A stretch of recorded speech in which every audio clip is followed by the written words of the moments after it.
Hi, I'm Howard Spence. I'm Eaton County Commissioner here in central Michigan in the greater Lansing area. And yesterday I had the privilege and honor of being an attendee at the Lansing NAACP chapter annual Freedom Fund dinner, which is used to raise funds to further the cause of the rights and civil liberties of Americans, especially people of color, right here in the greater Lansing area. And I'm pleased that I was invited to attend the dinner and presentation yesterday at the Freedom Fund affair. And it was a very moving and beneficial experience for me. And while I was there, I was taking video on my cell phone camera. There were several hundred people there, a very successful affair. But what I'm particularly impressed with and want to share with you is the speech, the presentation by the keynote speaker at the affair yesterday. And the speaker was Roslyn M. Brock, who is the chairman Emeritus of the NAACP National Board of Directors. A very enthusiastic, motivating young lady that has so much experience in the civil rights movement, and she came yesterday from Virginia to share with a group of 200 or 300 people, enthusiastic supporters of civil rights here in Michigan, a message of encouragement, a message telling us how we can continue to fight for the battles of civil liberties, civil rights in a time when there's a considerable amount of opposition and despair. And a very brilliant young lady. I was so impressed I wanted to share this video of her entire 29-minute speech or keynote speech and presentation with you, for those who were not able to make it there, to acquaint you with Rosalind M. Brock. And she, as I indicated, has a long history of over 30 years of service in the NAACP, and she arose to the position of finally being the chairman of the National Association of Colored People, and brought that organization forward into these very perilous and difficult times. And Ms. Brock is an articulate speaker, as you'll see. She's also an associate Baptist minister, and her delivery and her message was encouraging as we move through this life and face all of the adversity that we're going to find. A very well-educated lady. She has an MBA. She has a master's degree in health service administration, and she also has a master's degree in theology. She graduated magna cum laude from Virginia Union University, and she brought all of her talents and skills to provide this message of encouragement, which I'm sharing with you. And before I move away from the microphone, I did want to thank the officers of the local chapter of the NAACP for bringing Ms. Brock to Lansing, and particularly the president of the chapter at the present time, Dale Kopich, and Eugene Kane, his vice president. In fact, all of the officers and the members of the local chapter, you did a good thing. And the people, not only in Lansing, but throughout this country, who get an opportunity, if they want to listen to this presentation, will benefit from your willingness to share this message with Ms. Brock. So without anything further, I would encourage you to take time, and this is a video that you can share with any of your friends, use as a discussion piece, but also please be motivated and understand, and as Ms. Brock suggested, we need to stay woke. Following her presentation of about 29 minutes, I'm going to include some still shots of the affair itself for those of you who are interested, so that you can see online that here in the greater Lansing, Michigan area, we still have advocates for civil rights, for civil liberties, for the dignity of all mankind. And as you'll see, Miss Brock was well received by her sorors, the ladies of Alpha Kappa Alpha, and also the Lynx, but just as importantly, by everyone there. And I want to reemphasize the fact that our people, especially our people who've had the opportunity to advance themselves, to go to college, to become involved, to move out of the neighborhood, need to look back, just like Ms. Brock suggested. Each one reach back and help someone else. We're all in this together. So do enjoy and have a great day. NAACP trained us that these dinners should end and begin in the same day. And so I'm going to help you along. Is that all right? My dear sister, Ms. Henderson, shared that I am a preacher. But unlike most Baptist preachers, I promise I ain't going to keep you long. But I hope to leave something with you. Is that all right? And so for these next few moments, if you will, let me first stop and say thank you publicly to Ms. Brenda Henderson. Because friends, if it were not for this lady, I would not be here this afternoon. So give her a big, big round of applause. I am so grateful for her steadfast persistence to get me here. This weekend, I flew in on a delayed flight from Richmond, Virginia. I was celebrating my 30th class reunion from Virginia Union University on a delayed flight, but I thank God that I am here to be with you this afternoon, but also to honor the legacy of my late husband, Randall Eugene Brock, who Miss Henderson's brother, Howard J. Henderson, was his mentor. Y'all, relationships are primary. All else is derivative. Because when Howard Henderson calls, I answer. And he said, I need you to do this for my sister. And I said, yes. And so I am here, and I'm so grateful for her graciousness in getting me here. It's such a blessing as well as I look out over this room to see so many smiling faces. I see my sorors, the ladies of Alpha Kappa Alpha Sorority Incorporated. And I also understand that there are ladies here from the Lynx Incorporated. But the greatest blessing that I have this evening to share with you is that I have my family here with me. And so if y'all don't say amen, and if y'all don't stand up, I got some folk with me. And there in the back of the room, I want them to stand to be acknowledged. My sister-in-law and brother-in-law, God's sisters, niece, great nephew, members of my church, for the Greater New Mount Moriah Missionary Baptist Church are here. Y'all can do better than that. This is my family. They traveled all the way from Detroit, Michigan, and Canton, Michigan to be here. My brother-in-law is a UAW labor worker. He stood when all y'all stood. So he is in the house representing labor this evening. Also, a gentleman who was a mentor to my late husband and to my sister, who is also in ministry, the Reverend Russell McReynolds. Russell, where are you? All the way over here. Russell was a great colleague and friend to our family when we lived in Battle Creek, Michigan. He and my husband, I think my husband spent as much time with him as he did with me. But then when my sister came to town as well, he blessed her in her ministry, and she's now the pastor of the First Baptist Church in Somerville, Massachusetts. And so I'm so grateful, Russell, to see you, my friend. But my colleague, Jerome Reed, you were right here, long time NAACP. I'm so grateful. We have grown up together in this organization. And as our honoree said, it's always good to say thank you. Always good to say thank you. But lest I hold you too long, I want to speak to you under the banner of Steadfast and Immovable.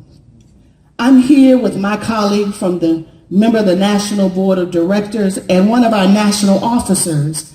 And you know her as your state conference president, but she also holds a national title as our assistant treasurer. Let's give another hand for Ms. Siobhan White.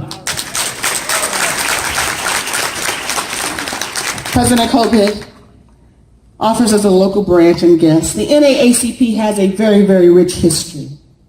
For more than 108 years, we have fought the good fight to fulfill our mission to ensure the political, the educational, the social, and the economic equality of rights of all persons, and to eliminate race-based discrimination. You all know that we have a legacy of leadership. We have a legacy of struggle and progress. And like the tides of the ocean, we have experienced ebbs and we have experienced flows. We've been up and we've also been down. We've celebrated great monumental successes, and we've encountered some difficult setbacks, one just last year. We've had some hills to climb and some valleys to cross. Y'all with me? Our leaders have given their creativity. Our members have given their energy. And we're so grateful that our corporate supporters have given their resources, and our martyrs have given their full measure of devotion to this great organization that we love, the National Association for the Advancement of Colored People. And yet, we continue to wage this fight because we agree with the oft-quoted adage that the arc of the universe is long, but it bends toward justice. So Lansing NAACP, we celebrate you this evening for your work on behalf of justice and freedom in this community, but most of all for your contributions to the civil rights movement of this nation. My friends, as we look across the length and breadth of this nation, we are living in trying times. We are living in troubling times.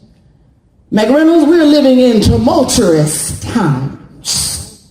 And it deeply saddens me that after more than a century of social justice advocacy, and after more than 50 years of the modern day civil rights movement, and with the election not once but twice of an American of African descent to the highest office in the land, we still live in a nation where there is injustice, there's poverty, there's racism, there's discrimination, there's bigotry, there's hatred, homophobia, and xenophobia.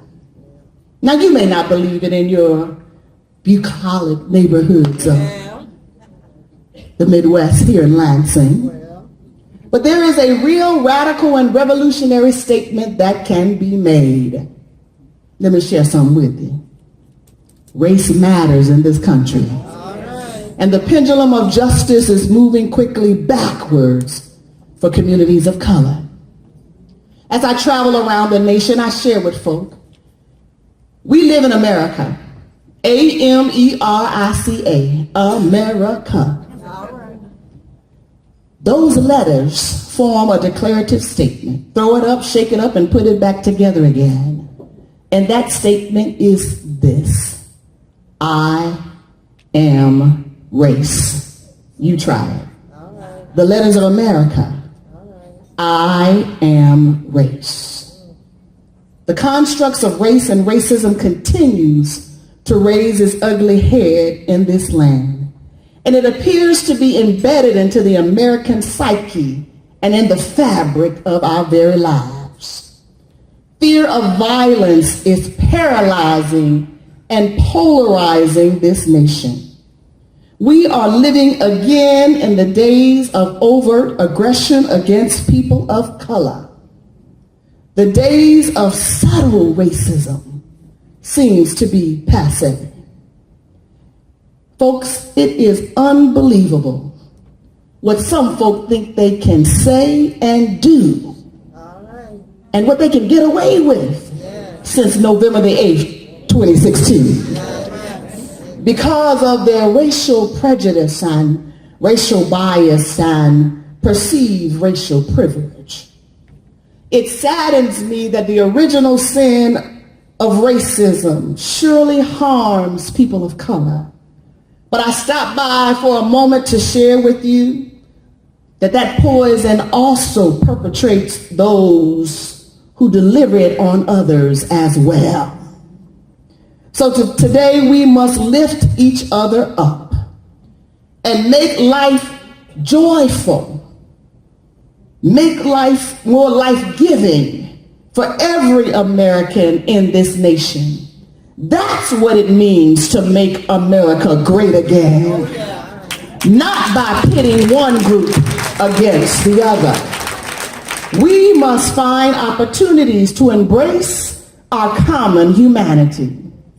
Now, if you thought I was going to come here and do some race hating, race baiting, and then do a drive-by, that is not how I show up. I'm coming here to talk to the family about how we need to stand up and be counted.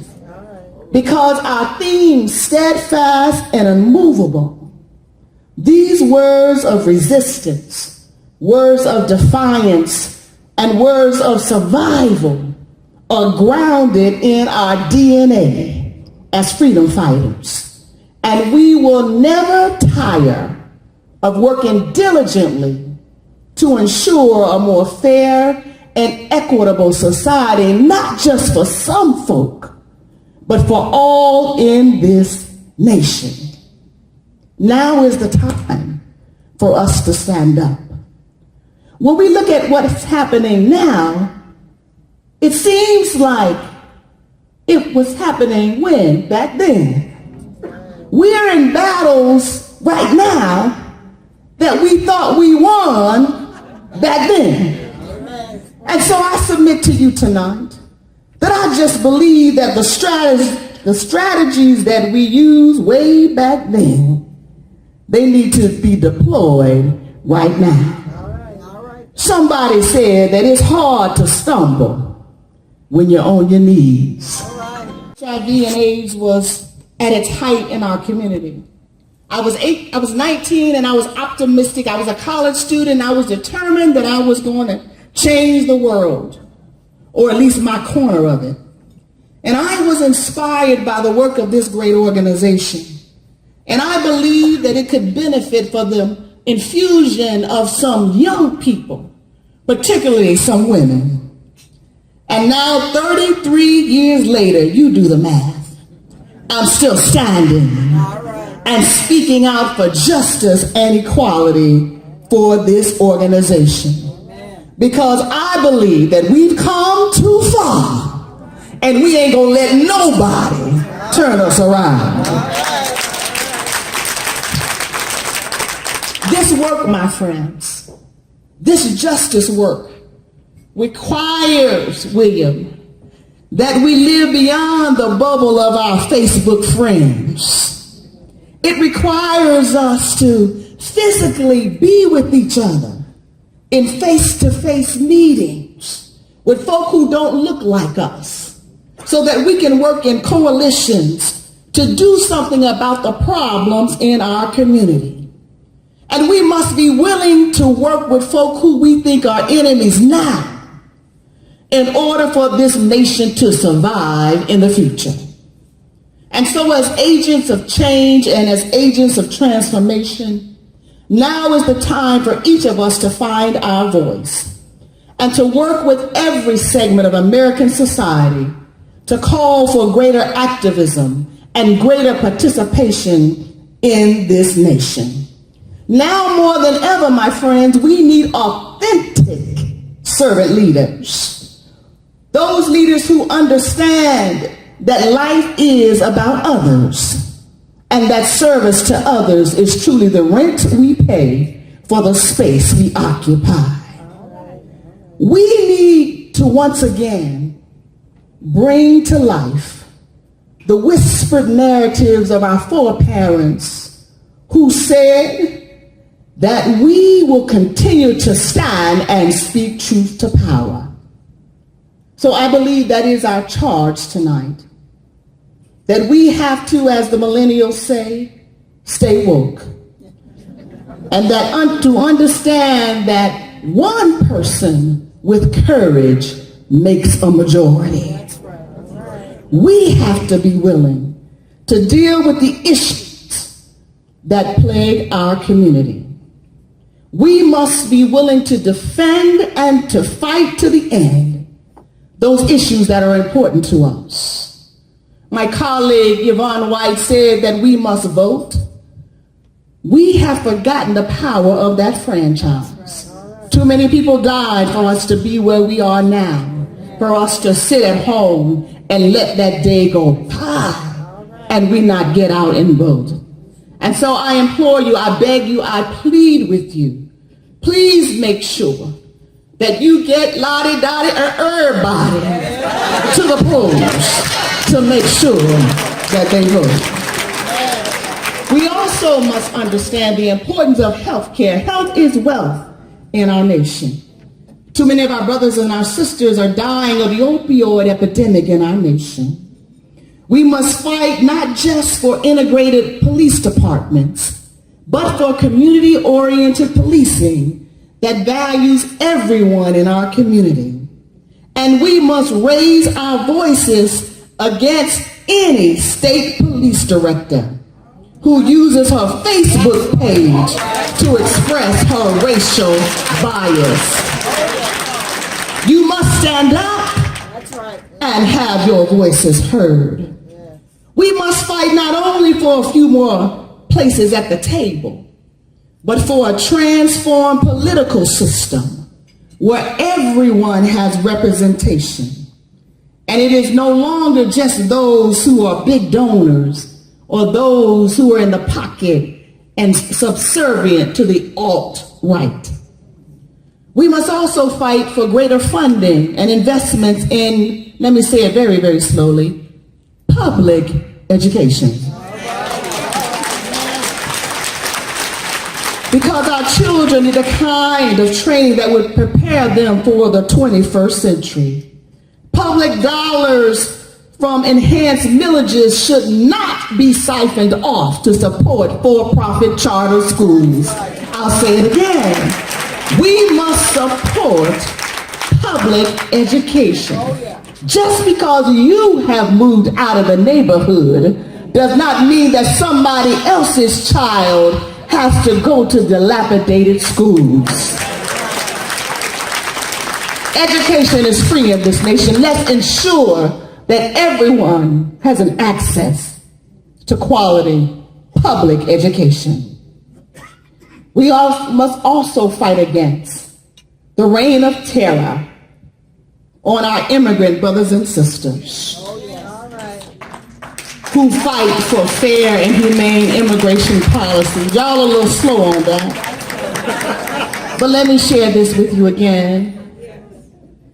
They are not the other. Lest we forget that our mothers and our fathers were in fact dreamers who dreamed of freedom and justice in a strange land. Lest we forget. So I submit to you tonight that now is not the time for us to remain silent. We have to speak up and have our voices heard. Because in times like these, our silence signals to those at the state level and in Washington that all is well in the beloved community. But we know that all is not well. And so I challenge you that we must stand when, despite the growing diversity of our nation, the power centers and those who make decisions still remains locked in place in forces that don't look like us. We cannot remain silent when a black man is killed every 28 hours by police or vigilantes. Because in the eyes of the deceased, murder and manslaughter are the same. Likewise, and I know I'm going to get crickets now, likewise, we cannot remain silent when Pookie kills Ray Ray at epidemic proportions in our community. when the violence comes at our own hands, we cannot remain silent. When 1 in 3 black men can expect to be arrested, experience use of excessive force, or be imprisoned in their lifetime, we cannot remain silent when a generation of young men, women, and even now increasingly young women are being warehoused in our prisons because of implicit bias and racial profiling. And we cannot remain silent when our elected officials come to our dinners early and they come late and then they leave early during election time. But when we need them on our time, we can't find them. We cannot remain silent when our leaders are more concerned about protecting their titles and positions than when celebrating and serving the people who they are called to serve. We cannot remain silent when our faith leaders stand in the pulpit and say so little about what Jesus taught so much about, like healing the sick, clothing the naked, and feeding the hungry. Y'all ain't got to say amen. Is anybody listening? Does anybody care? In my best Adele voice. Hello? Hello? Is anybody listening? Does anybody care? We are challenged in times like these to go out into the courthouse, to the public squares, to the sanctuaries, to the mosque, to the synagogues, to the temples, to the jurisdictional meetings, to the corporate suites, and yes, the community streets, to boldly declare that all lives matter, but most assuredly, Black lives matter. And so our struggle for freedom, justice, and equality requires all of us to stand. We need folk who ain't scared, who are willing to break out of the box and stand flat-footed and speak truth to power. Men and women of moral rightness, courage, clarity of purpose, and a burning desire to make this nation what it ought to be. One nation under God, indivisible, with liberty and justice, not just for some, but justice for all. But let me be crystal clear. We can't expect anybody to do anything for us that we ain't prepared to do for ourselves. And so it's time for us to get back to work. Look around this room and see all that God has gifted us with. Look where God has brought us. See how far we've come. Not what we ought to be, but we thank God that we're not what we used to be. Somebody ought to be shouting up here this afternoon. And so it's our time, our moment in history. It's time for us to declare that courage must not skip this generation. And so if you remember nothing else, remember this, that we are stronger as a beloved community when we stand together in unity, bonded by common goals and common values in pursuit of success and betterment of the beloved community. That is our charge this afternoon. And so as I take my seat, I want to leave you the words of an African proverb about a band of elephants that were crossing a river. I'm sorry, I'm talking about them elephants.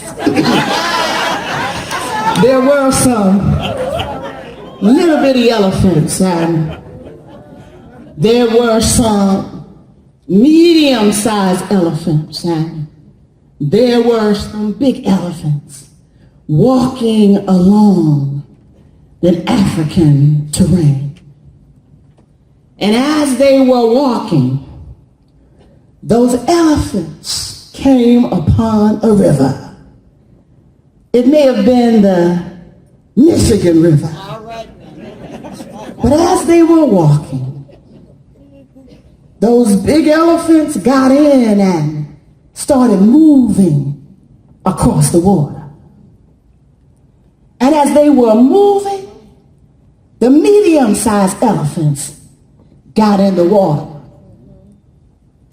And partway the middle, I'm country, y'all.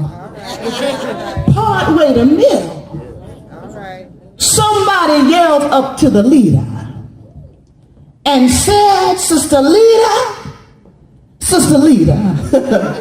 we still have some little bitty elephants still standing on the banks of the river, afraid to get in and cross over on dry ground.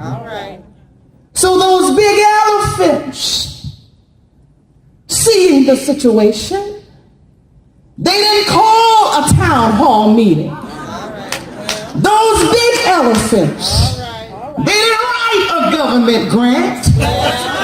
Those big elephants didn't petition for a legislative act of Congress. Those big elephants did not petition a study to study the etiology and the DNA of those little bitty elephants and their genetic makeup about why they couldn't get in and cross over to the other side. But those big elephants simply turned around and stood shoulder to shoulder. And they allowed their bodies to create a dam that parted the water. And when those waters parted, those little bitty elephants were able to cross over on dry ground. Some of y'all looking at me funny that y'all don't know what I'm talking about. But the moral of the story is this, y'all, that once you make it, and once you make it, and once you make it, and you make it, and you make it, don't forget to remember to turn around and get back in the water to help somebody else cross over on dry ground. I wish I had one or two big elephants in Lansing who was willing to turn around and get back in the water to stand with President COVID. Stand! What do you do when you've done all you can? Lansing, I challenge you this night. You have to stand. Stand and speak truth to power, peace and power.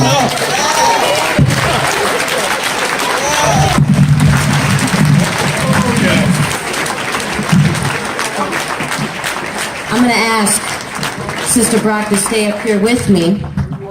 But I told you we're sitting at the same table tonight, blessed and honored for that. But listening to her degrees, the recognition, the honors, I said, well, Miss Brock, it's amazing you still have time to drink water and moisturize. You a busy sister. No, but at this time, I'd like to call up the Links and the members of AKA. They have a special presentation for you.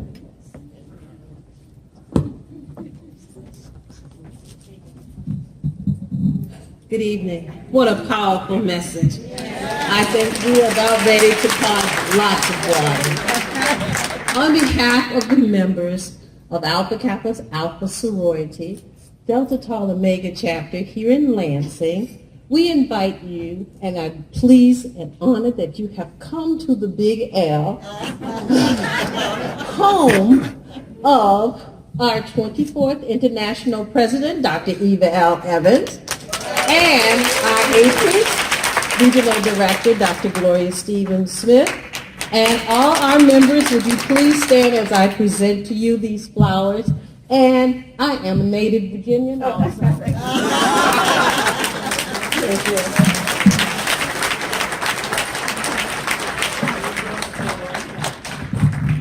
you. Good evening. On behalf of Chi Epsilon Omega chapter in East Lansing. Lansing is such a great place. We have 2 chapters. And we have also Delta Zeta in Michigan State University. We are thankful that you have called us today to be the voice and to speak out not only for us and those who were able to hear this fabulous message, but also to take this to someone else. And I'm grateful. So on behalf of Chi Epsilon Omega and of the members in East Lansing chapter, we present you with a gift as well. And thank you for being here in Lansing.